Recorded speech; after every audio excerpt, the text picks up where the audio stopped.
Programme में एक बार फिर खुशामदीद नाजरीन। माहौलियाती तब्दीली गोया कि पाकिस्तान का इसमें हिस्सा तो ना होने के बराबर है, लेकिन मुतासरीन जो ममालिक हैं उनमें पाकिस्तान सफ़ अव्वल के 5 ममालिक में शरीक है।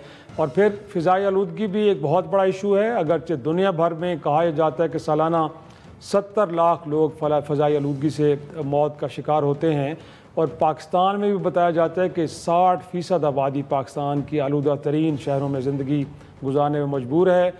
और आज भी देखा जाए तो गोया कि लाहौर 185 एयर क्वालिटी इंडेक्स के साथ दुनिया का आलूदा तरीन शहर है। नाज़रीन, डॉन गुज़श्ता बरस से ब्रीथ पाकिस्तान के नाम से एक कैंपेन शुरू की है, जिसमें क्लाइमेट चेंज को लेकर जो इश्यूज़ हैं उनको हाईलाइट किया जाए, और उसमें हुकूमत के साथ साथ अवाम का क्या किरदार बनता है इस मसले को हल करने के हवाले से।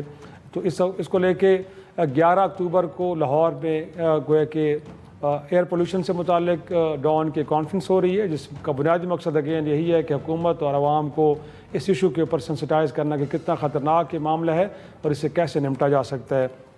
इस वक्त हमारे साथ मौजूद हैं क्लाइमेट चेंज से मुतालिक जिनकी एक्सपर्टीज़ है डॉक्टर नईम साहबा। बहुत शुक्रिया डॉक्टर साहबा वक्त देने के लिए।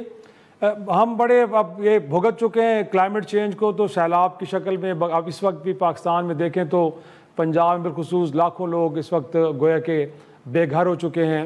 लेकिन हम सर्दियों में देखते हैं कि जो फ़ज़ाई आलूदगी है वो भी हमारे लिए बहुत एक बड़ा वबाल जान है।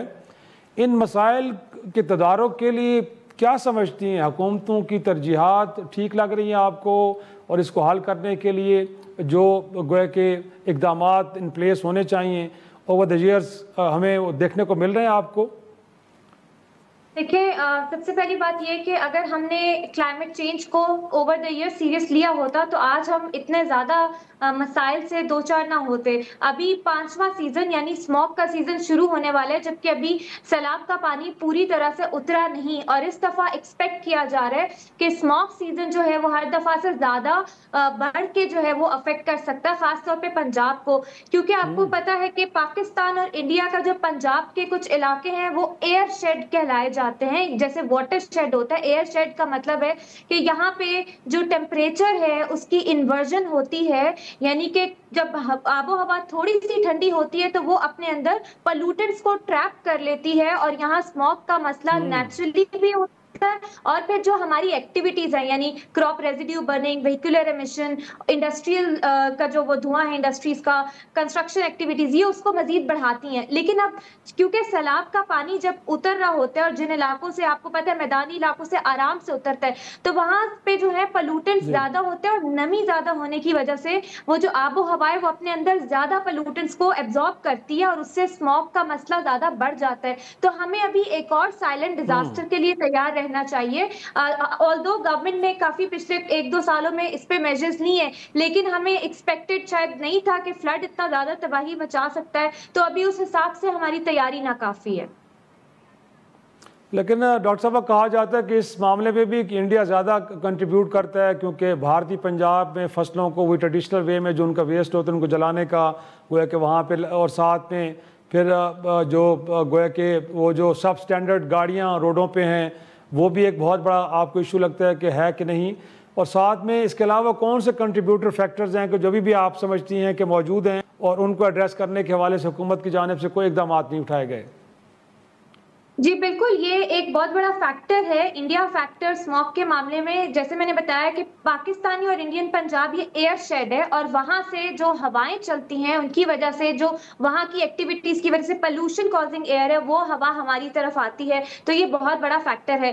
पाकिस्तानी गवर्नमेंट ने अब हमारे यहाँ जो एक्टिविटीज होती हैं जिसमें सबसे ज्यादा इशू आता है ये जो पुरानी गाड़ियों का धुआं, उसके लिए एमिशन टेस्टिंग पिछले साल से बहुत सख्त कर दी हुई है। इसके अलावा हम लोगों ने जो है ये ईंटों के भट्टे, इसके धुएं से भी कॉज होती थी, उसको भी कंट्रोल किया ज़िगज़ैग टेक्नोलॉजी से। इसके अलावा स्मॉग से पहले कंस्ट्रक्शन एक्टिविटीज को भी थोड़ा बहुत कम कर दिया जाता है। फिर एंटी स्मॉग मेजर्स में आपके जो स्मॉग कैनन्स हैं और ये पानी का छिड़काव और इस तरह की चीजें ये गवर्नमेंट कर रही है। लेकिन हमें ये याद रखना चाहिए कि ये मसला पिछले कितने अरसे से आ रहा है, तो गवर्नमेंट ने अगर पिछले 1-2 सालों में मेजर्स लिए तो इसके हम जो फायदे हैं वो अगले 2-3 सालों में देखेंगे, अचानक से नहीं। और इस दफा क्योंकि सैलाब आया जिसमें इंडियन उधर से जो डैम्स का पानी छोड़ा गया उसमें रेत बहुत ज्यादा थी जो कि जमीन में, ज़रई जमीनों में धंसी हुई है, तो जब ये सीजन आएगा तो वो रेत भी आबो हवा में कैप्चर होगी और स्मॉग बहुत ज्यादा बढ़ सकती है। तो इंडिया फैक्टर इज देयर। मेरे ख्याल से आपको रीजनल डिप्लोमेसी बढ़ानी चाहिए। हालांकि आपको भी पता है कि ओह। हमारी सीएम ने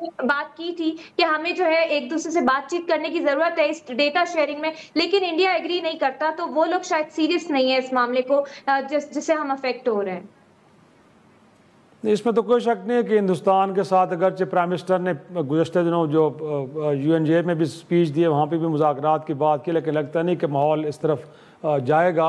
अब लोकली हम क्या ऐसा कर सकते हैं, क्योंकि कहा जाता है कि पब्लिक ट्रांसपोर्ट को रिवाज दिया जाए, इलेक्ट्रॉनिक व्हीकल्स लेकर आए जाएँ, और फिर अवाम के एंड पे आप क्या समझती हैं कि ख़ुद अवाम इस मसले को हल करने के लिए क्या कुछ कंट्रीब्यूट कर सकते हैं? क्योंकि गवर्नमेंट्स के एंड पे तो लगता है कि बहुत सारे उनके मल्टीपल इश्यूज़ हैं, शायद अभी सैलाबों से निपटेगी तो इस तरफ आएगी, इसके साथ इकॉनमी है, फूड सिक्योरिटी, बहुत सारे प्रॉब्लम्स हुकूमत के लिए तो हैं। पब्लिक भी इस एरिया के अंदर को कंट्रीब्यूट कर सकती है कि इन मसाइल से, क्योंकि रिसीविंग एंड पे तो आम आदमी होता है, कम्यूट नहीं कर सकता, स्कूल्स बंद हो जाते हैं, बीमारियाँ फैल जाती हैं। जी बिल्कुल, देखिए वैसे तो मेजर्स गवर्नमेंट ले रही है, लेकिन अवाम के कॉन्टेक्स्ट में मेरे ख्याल से कुछ चीजें हैं। जैसे भी आप बात करें, हमारी इकोनॉमी भी अफेक्ट हो रही है, तो एक कॉन्सेप्ट होता है सर्कुलर इकोनॉमी। खास तौर पे ये जो आपका ये जो क्रॉप रेजिड्यू होता है, इसको रीयूज किया जा सकता है लाइफ स्टॉक की फीड के तौर पे, और मुख्तलिफ चीजों के लिए से चीजें बनाई जा सकती हैं, जिसमें आपकी स्मॉल मीडियम एंटरप्राइजेस का बहुत अहम रोल हो सकता है यंगस्टर्स को एंगेज करके। तो मेरे ख्याल से गवर्नमेंट को थोड़ा पब्लिक प्राइवेट पार्टनरशिप और इस तरफ आना चाहिए। इसके अलावा अवाम में आगाही मुहिम पूरे साल चलाते रहना चाहिए, ताकि वो इस चीज को सीरियस लें। हाँ, अभी जैसे स्कूल भी बंद होते हैं, बिल्कुल अवाम को पब्लिक ट्रांसपोर्ट की तरफ रुझान बढ़ाना चाहिए, साइकिलिंग की तरफ बढ़ाना चाहिए, इलेक्ट्रिक की गाड़ियां उसकी तरफ बढ़ाना चाहिए। लेकिन जाहिर है हमारी मईशत इतनी मजबूत नहीं कि हर कोई वो गाड़ियां अफोर्ड कर सके, तो उसके लिए मेरे ख्याल से पब्लिक ट्रांसपोर्ट आइडियल हो सकती है, साइकिलिंग लेन्स बनाई जा सकती हैं। इसके अलावा buffer zones, green buffer zones बहुत जरूरी है। शहरों के इर्द गिर्द मैदानी इलाकों में जंगलात को बढ़ाया जाए, ताकि वो आबो हवा को साफ रखने में जो है वो किरदार अदा करते हैं। फिर कंस्ट्रक्शन एक्टिविटीज को स्मॉग के सीजन में बिल्कुल कम से कम होना चाहिए। वहां पे जो डस्ट है वो आपके पार्टिकुलेट मैटर और एयर क्वालिटी इंडेक्स को अफेक्ट करती है। तो मेरे ख्याल से ये कुछ चीजें हैं, अगर हम करते जाएं, मैं ये तो नहीं कहूंगी मुकम्मल स्मॉग का खात्मा हो जाएगा अचानक, ऐसा नहीं है, बहुत सारे फैक्टर्स और हैं, लेकिन ग्रेजुअली ओवर द इयर्स हम लोगों को शायद थोड़ा इसको कंट्रोल करने में हम लोगों को जो है वो फायदा हो सके in the years to come.